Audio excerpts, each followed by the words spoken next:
The movie starts with Ishida trying really hard to make money to help his mom. Feeling sad and hopeless, he goes to a bridge, thinking about ending his life. But just as he's about to do it, he gets distracted by kids playing with fireworks by the river. This moment takes him back to when he was a kid in elementary school. Back then, life was fun and easy. Ishida loved playing with his friends. One day, a new student joined the class, a deaf girl named Nishimiya. At first, everyone tried to be friends with her. They were excited to talk to her, but it was hard because they had to write down everything in a notebook. During a choir practice, Nishimiya tried to sing but couldn't keep up with the right tune. The other kids didn't understand her well, and she went to Ueno, girl who helped her at first. But Ueno soon got frustrated and started avoiding her. As time went on, the class started feeling uncomfortable around Nishimiya, and Ishida began to bully her, made fun of how she talked, and others started ignoring her too. But one girl, Sahara, wanted to help Nishimiya and even started learning sign language. They became friends, but Ueno made fun of them, and Sahara eventually switched schools. One day, Ishida wrote mean things about Nishimiya on the blackboard. When she walked in, he pretended to erase it, but she just smiled and thanked him, even though she knew the truth. Even though everyone was mean to her, Nishimiya kept smiling, apologizing, and trying to make friends. Ishida found out that Nishimiya wore hearing aids, and he, along with Ueno, would cruelly take them out of her ears and throw them away. Once, Ishida pulled out her hearing aids so hard that her ear started bleeding. After school, Nishimiya tried to apologize to Ishida, but he got angry and threw her notebook into a pond. The bullying got worse, and the teacher finally found out. The teacher asked who was bullying Nishimiya, and even though others were involved, the whole class blamed Ishida. At home, Ishida's mom found out about the bullying and made him go to Nishimiya's house to apologize. While their moms talked, Ishida noticed his mom's ear was bleeding, probably because someone had pulled out her earrings. The next day at school, Ishida became the new target of bullying. The same classmates who bullied Nishimiya with him now turned against him. School became miserable for him. One day, his classmates wrote mean things on his desk. Nishimiya quietly cleaned it for him. Instead of thanking her, Ishida yelled at her to stop helping him. This led to a fight between them, and after that, Nishimiya transferred to another school. Ishida was now known as the guy who bullied a deaf girl, and everyone avoided him.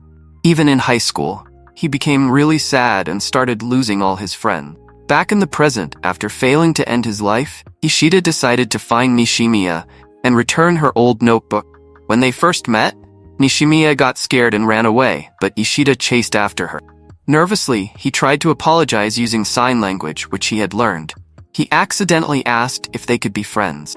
At first, Nishimiya wasn't sure, but eventually she agreed to give him a chance. The next morning, Ishida's mom got really mad when she found out about his attempt to end his life. She threatened to burn the money he had worked so hard to earn. Ishida apologized and promised never to do it again. At school, Ishida avoided everyone, too scared to look people in the eye. To him, everyone's face looked like it had an X over it, showing how disconnected he felt. He was always worried that people were talking about him behind his back. After school, Ishida noticed a student struggling with his bike, so he offered his own instead. Later, Ishida went to see Nishimiya, but her little sister, Yuzuru, told him she wasn't home and asked him to leave. On his way back, Ishida bumped into Nagatsuka, the student who borrowed his bike. Nagatsuka returned the bike and started inviting Ishida to hang out. Slowly, Ishida began to open up to Nagatsuka. Ishida kept visiting Nishimiya's house, but Yuzuru always tried to stop him from seeing her. Eventually, Nagatsuka stepped in, and Nishimiya noticed them. Finally, Ishida and Nishimiya got to talk. They spent time feeding fish together by a small bridge. Nishimiya thanked Ishida for returning her notebook, but it accidentally fell into the river. Both Nishimiya and Ishida jumped into the river to get it back. That night, Yuzuru posted a picture of Ishida jumping into the river online. This got the attention of their classmates and teachers, leading to Ishida's suspension from school. While taking his niece to the park, Ishida found Yuzuru sleeping there. Worried, he invited her to stay at his house for the night. Yuzuru, who had fought with her sister, tried to leave the next day, and Ishida walked her home.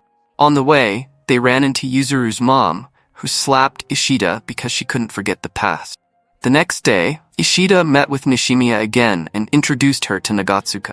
Ishida and Nishimiya exchanged contact details. and Ishida found out that Nishimiya was still friends with Sahara from elementary school. Curious, Ishida asked his classmate Kawai for Sahara's address. Ishida and Nishimiya visited Sahara, who was surprised but happy to see Nishimiya with Ishida. Two girls quickly became friends again. Then, Ueno, an old classmate, showed up and tried to tease Nishimiya by taking her hearing aids, just like before. This time, Ishida stopped her. One morning, Yuzuru noticed Nishimiya had a new hairstyle. Later, Nishimiya tried to tell Ishida her feelings, but he misunderstood her, making her embarrassed and causing her to run away. Nishimiya told Yuzuru about her failed attempt at home. Meanwhile, Ishida asked Kawai what it meant when a girl changed her hairstyle, but she didn't give a clear answer. Kawai then introduced Ishida to another classmate, Mashiba, who wanted to be friends with him. They planned to meet at the bridge, but Nishimiya didn't show up. The next day, they all went to an amusement park, where Ueno unexpectedly joined them. At the park, they had fun on the rides, and Ishida started to open up. Things got awkward when Ueno asked Ishida to get takoyaki with her. Ishida was surprised to see that the vendor was an old friend who had bullied him. Ueno's presence brought back old memories, and Ishida pulled away from her again.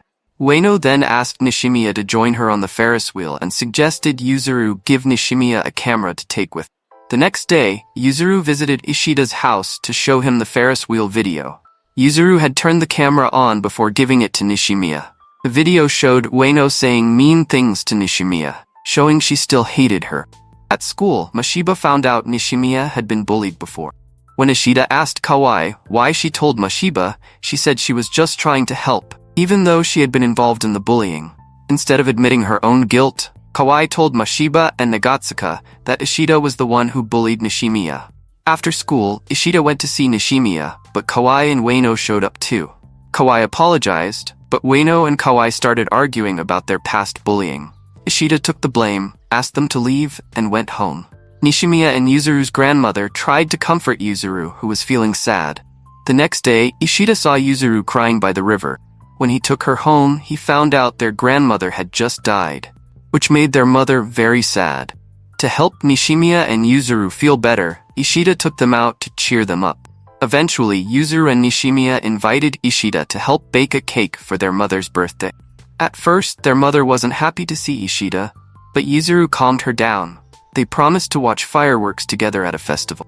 During the festival, Yuzuru and her mother went to buy food, leaving Nishimiya and Ishida alone. Nishimiya said she wanted to go home and left. Yuzuru then asked Ishida to get her camera from the house. When Ishida arrived at Nishimiya's house, he was shocked to see her trying to jump off the balcony. He ran to save her and managed to catch her just in time, but he ended up falling off the balcony himself. The next day, Yuzuru and her mother visited Ishida in the hospital. Yuzuru's mother apologized to Ishida's mother for what Nishimiya had done. Later, Ueno attacked Nishimiya, blaming her for Ishida's injury. This caused a fight between Ueno and Nishimiya's mother, which Ishida's mother eventually stopped. Nishimiya then bowed and apologized to Ishida's mother for the trouble. Nagatsuka saw that Ueno was stopping Nishimiya from visiting Ishida, so he tried to help, but it didn't work. Nishimiya felt guilty for messing up everything Ishida had tried to fix. She decided to apologize to Kawai, Mashiba, Sahara, and even Ueno, even though Ueno kept rejecting her. One night, Nishimiya had a scary dream and couldn't sleep. She went to the bridge where Ishida used to go and cried. At the same time, Ishida woke up and ran to the river. They met at the bridge, and Nishimiya was relieved to see that Ishida was awake. The next day, Ishida went home and thanked Ueno for looking after him at the hospital. He also saw Nishimiya's mother getting a haircut with his own mother. Yuzuru asked Ishida to help her with schoolwork because she was struggling. At school, Ishida invited Nishimiya to his school festival. While walking together, Ishida felt uncomfortable with all the people staring at him. Nagatsuka encouraged him to face everyone. They met Kawai and Mashiba, who had made 1,000 paper cranes for his recovery. Ueno and Sahara also joined them, and Ishida asked them all to enjoy the school festival together. The movie ended with Ishida finally opening up and seeing people for who they really were. The X marks he used to see on people's faces were gone, and he saw everyone genuinely enjoying the festival. Overwhelmed with emotions, he cried, feeling happy that he had reunited with his friends and wasn't alone anymore. And that's the end of the recap of A Silent Voice.